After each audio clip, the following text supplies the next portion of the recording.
Westminster and the country are still in a state of shock today following the murder of the Labour MP Jo Cox in her West Yorkshire constituency yesterday. The 41-year-old, she was elected to the Commons for the first time at last year's general election, was attacked by knife and gun close to her constituency surgery in the village of Birstall. She died later in hospital of her wounds. The mother of two came to politics following a career at Oxfam. She made a name for herself campaigning for the government to accept more child refugees from Syria. The day before the murder, she had been watching her husband and children join a flotilla on the Thames campaigning for Remain in the EU referendum. She's the only woman to have been murdered while serving as an MP, and the first MP since Ian Gow was killed by the IRA in 1990. Campaigning ahead of next week's EU referendum has been suspended, and politicians from all sides have paid tribute. Labour leader Jeremy Corbyn praised her as a much-loved colleague, while the Prime Minister described her as a committed and caring MP. Yesterday, a vigil was held outside Parliament while hundreds of people filled a church in Birstall for a service of remembrance. A 52-year-old man named locally as Tommy Mayer has been arrested. He's in police custody. He was reported by some witnesses to have shouted, "Put Britain first," though other witnesses have challenged that. Details are emerging indicating past links to far-right groups, though these have still to be corroborated. His family say he never talked politics with them.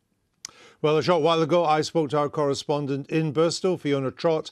I asked her about the response today of the local people. Full tributes have been laid here all morning. Look at them, and they'll continue to be laid here throughout the day. People coming here from all backgrounds, all faiths. One card here, Andrew, simply says, "To a Yorkshire Rose." Jo Cox was born and bred here in West Yorkshire, and you know, in this part of the world that means a lot. Yes, she did campaign on the major international issues, but people here will tell you that no issue was too small. They'll tell you that she was involved with a campaign for a pedestrian crossing. She was supporting a family who had an autistic child, and they'll tell you that they would stop and talk to her in the street and talk to her about a personal or private problem. One woman said, "We voted for her, we gave her a voice, and now it's been silenced." And a local man has been arrested and is in custody.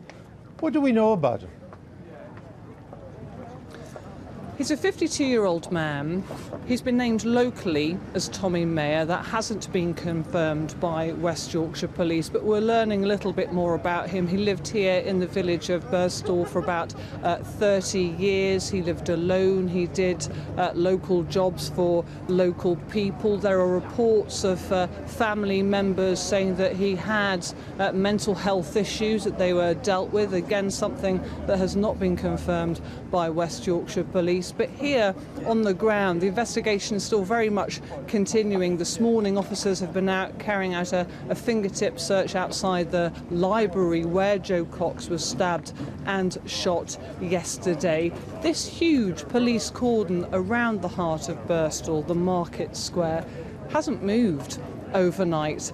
And that's something that's very difficult for people to... It's a reminder of what happened here yesterday. It's something they're also having to explain to their children when they were taking them to school this morning, the very school that was on lockdown yesterday because the police weren't entirely sure what was going on at that stage. So difficult to come to terms with this in their daily lives, and of course the loss of the local MP that was much loved here.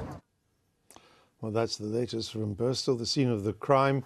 We've had no indication yet from the police there as to when they will make another formal statement. So far, they only made a brief one last night, which announced the sad death of the MP, died from the wounds in the attack, but we can get no indication as to when the police are going to say any more.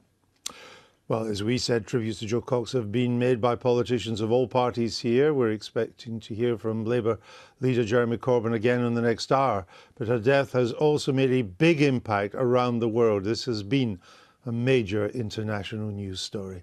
The Democratic presidential nominee in the United States, Hillary Clinton, said Jo Cox's maiden speech in Parliament celebrated the diversity of her beloved Yorkshire constituency and passionately made the case that there is more that unites us than divides us. Australia's Prime Minister Malcolm Turnbull posted a tweet saying he was deeply shocked by the murder of UK MP Jo Cox. Our condolences, prayers and solidarity are with her family and the people of the United Kingdom. The Canadian Prime Minister, Justin Trudeau, tweeted, "On behalf of our Parliament and all Canadians, I offer my deepest condolences to the family and colleagues of British MP Jo Cox." Well, that maiden speech that you heard referred to there was widely praised at the time, so let's have a look again at some of it. Many honourable and right honourable members will lay claim, I'm sure, to their constituencies being constituencies of two halves or numerous parochial parts. I am another in that respect, and Batley and Spen is very much that kind of constituency, and it's a joy to represent such a diverse community. Batley and Spen is a gathering of typically independent, no-nonsense, proud Yorkshire towns and villages. Our communities have been deeply enhanced by immigration, be it Irish Catholics across the constituency or Muslims from Indian Gujarat or Pakistan, principally from Kashmir. And whilst we celebrate our diversity, the thing that surprises me time and time again as I travel around the constituency is that we are far more united and have far more in common than that which divides us. My constituency is also home to Fox's Biscuits and Lion Confectionery.